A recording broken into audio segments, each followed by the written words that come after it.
Introducing the all-new Corolla.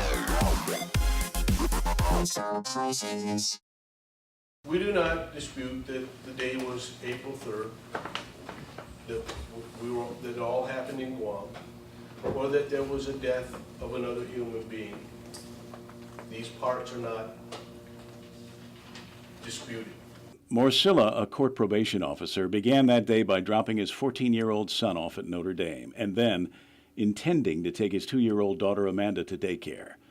But defense attorney Curtis Vandeveld argued that Morcilla was rushed and distracted because he was late for work.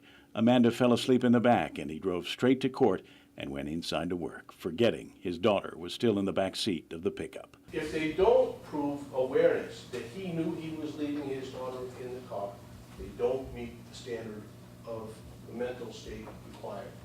Forgetting is a defense. Vandeveld called the death tragic but not criminal. I ask that, based on the law, you return verdicts of not guilty on each of the charges. And although Anthony Morcilla might be a responsible person, most of the time, he failed miserably on April 3rd of 2013. And he might do an excellent job at work and taking care of the 150 juveniles, but he failed Amanda.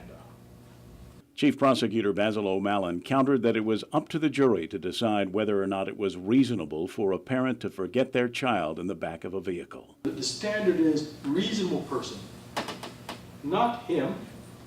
What would a reasonable person do in that situation? He urged the jury to hold Morcilla accountable for what happened to his daughter.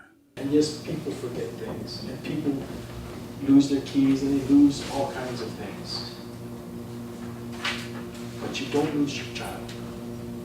You don't lose your kid.